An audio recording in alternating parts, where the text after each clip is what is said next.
What's going on, guys? I'm Steve. Welcome back to the channel. Welcome back to another video. If it's your first time stopping by the channel, hit that subscribe button. Trust me, you won't regret it. If you're a returning subscriber, as always, guys, welcome back, and I do appreciate the support. Guys, I want to talk a little bit about a story that broke out of Los Angeles, well, LA County last night, and it's about this gentleman right here. This guy right here is an illegal immigrant from Mexico. His name is Eduardo Sarabia. 39 years old, right? This guy had a 2015 Ford Transit van. You know, the utility vans with no windows on the side, usually have ladders on the top, like something that some type of service provider would drive. Ladies and gentlemen, this man has just been arrested for supposedly having a rape dungeon on wheels in which this guy would take women, and they said this mainly occurred between the dates of May 12th and May 13th, up into the Azusa Mountains. I think that's what they call the Azusa Mountains, or the California mountains, on dark, desolate roads. And his truck was set up for him to do all types of stuff to these women, violating them in all kind of heinous ways. Police caught this man, and thank God. Said he would take the women to the mountains and viciously rape them, I guess. Take a look at this video, and like I gotta be honest with you guys, it's tough to watch or even think about the way it was described. Check it out. Investigators call this man a monster and describe the blood-curdling screams and the body cam footage that made even the most seasoned shake at the LA County Sheriff's Department. This is a first look at the suspected serial rapist, 39-year-old Eduardo Sarabia. Investigators say he's a transient and illegal immigrant from Mexico, now locked up with no bail. LASD investigators strongly believe the two rapes he's charged with are not the only ones. Sarabia is formally charged with 2 felony counts of sexual assault for forcible rape of a woman just a few days ago on Sunday, May 12th, and a 26-year-old woman on Monday the 13th. 2 heroic deputies caught him in the act inside a white van in the San Gabriel Mountains and arrested him yesterday. There are a lot of very disturbing and heartbreaking details surrounding these 2 incidents that sound straight out of a horror movie, but we can't release them yet without jeopardizing LASD's case. This is a look at that, quote, rape dungeon on wheels, a van they say disgustingly outfitted for rape. It's a 2015 Ford Transit van, essentially a mobile cage with no windows in the back. Now a crime scene on wheels, filled with evidence and under 24-hour surveillance in the LASD San Dimas parking lot. And this is where Sarabia would take his victims at night, a dark, scary, remote location in the Angeles National Forest with no chance of a cell signal. It's up Highway 39 in Azusa Canyon at mile marker 21 in a pitch black dirt turnout. It's frankly a miracle that the deputies even found the van described from the first rape victim in the remote area of the mountains where LASD is drastically understaffed, and people who do live in the area are begging for more law enforcement officers to help patrol it and keep them safe.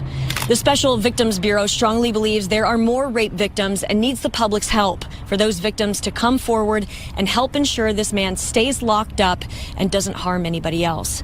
So this investigation is undoubtedly in the preliminary stage, with many more developments and details to release as investigators sift through all the evidence at the crime scene and inside that van and speak to the survivors.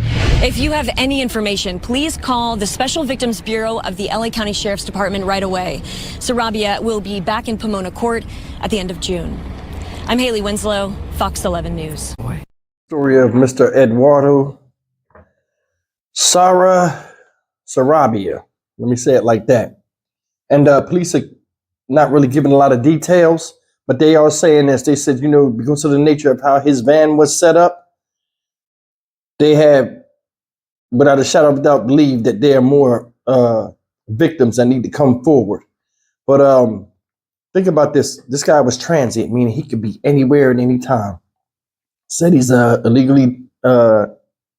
illegal immigrant from Mexico. Take that for what it's worth.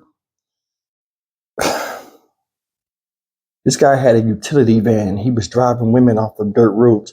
So my thing is, and there's so much missing out of this story, how they were captured, were they put in restraints to be driven all the way up there without any fuss.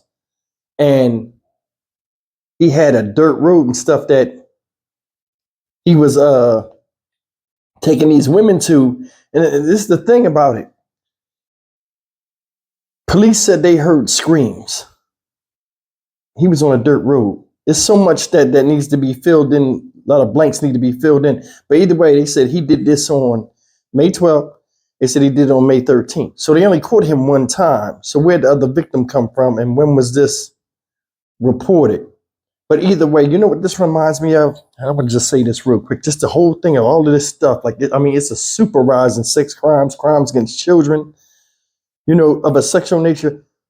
It's like getting out of control.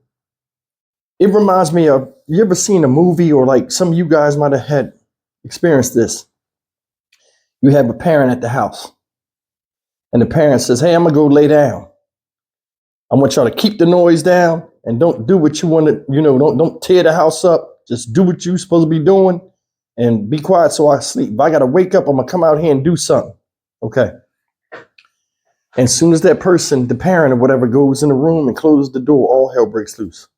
Kids forget what they was told. They going around, they turn the stove on, they doing all kind of crazy stuff. Anything can happen at any given time. That right there, ladies and gentlemen, reminds me of how this country is right now. Seriously, it does. It just reminds me of how this country is right now. It seems like those that are in power don't give a damn. They talk a lot of stuff. Nothing happens. And people now have a green light to just do what they want. See you in the store? Don't matter. I'll come up on you and ejaculate on you. Or I'll just touch your butt or grope you. Walking down the street, dudes jump out, shoot the whole block up, kill kids and everything. It's crazy out here. Something like this should not be going on in America. It shouldn't. Now, I mean, you can't keep an eye on everybody at any given time. But this guy came from another country with some sick, sadistic traits. And he's doing what he's doing over here. This guy, ladies and gentlemen, is only 5'4". This is a little man. So I'm saying, I mean, as far as the struggle and stuff like that, I mean, he's still a man. He'd be strong. But how did he get these girls? Were they prostitutes? There's so much that's missing out of this story. But either way, man, nobody should succumb to that type of situation. This guy running around, he driving around with the crime scene all the time. Then he did it back-to-back days. Now, I know that rape is more controlled than sexual. It's about dominance. I don't know if it's the frustrations he was going through in life or what, but I mean, something like that, man. I mean, that's cold and calculated. He was taking these girls up in the East San Gabriel Valley, up there in California, up in the mountains. Ain't no street lights, ain't nothing up there. How did they? He had to have these girls locked up in some type of bondage, because driving up there, you would start to wonder, like, hold up now, wait a minute, where are we going? How many of y'all been in the car with somebody and you're going somewhere, even if you know where you're going and you have to go through some certain type of terrain with no street lights, no street signs, it's dark, you ain't ever been there, you get that uneasy feeling. I can only imagine what these women went through when they were taken out there. I mean, it's either you comply or die or both. Can you imagine what these ladies went through, already getting violated and thinking that they never make it out? So that's my thing. He was doing what he was doing with these women, and then he was letting them go. That's why I say, was they prostitutes where they don't know each other? Because this guy right here, this is an interesting case. I don't know. But I mean, more details will come out. Hopefully I'll catch them, and, you know, or you guys will send them to me in the email and we can follow up with this. But this is some sickening stuff. And people like this don't need prison time. That's the thing. People like this, prison won't fix. You have a voracious sexual appetite or the desire to dominate women in heinous ways. How will sitting in jail fix that? As I told you, extreme crimes like this need extreme punishments. People need to be put down. They do. Then another thing is this. If this happened in the 70s or the 80s, this would be like national news. I had to dig and search and see this. It just popped up. The video had 10,000 views. Think about that. People are getting desensitized to this type of stuff. And we can't let this become normal. Because if this becomes a normal extreme, what comes after this, that's jaw-dropping and shocking all, will be way worse. Way worse. I'm Stock Market Steve for the Dynamic Reason channel. As always, like, comment, share, and subscribe. These victims are never recovering from that psychologically, though physically they may be fine. We take that into account. I'll see you in the next video. Take care.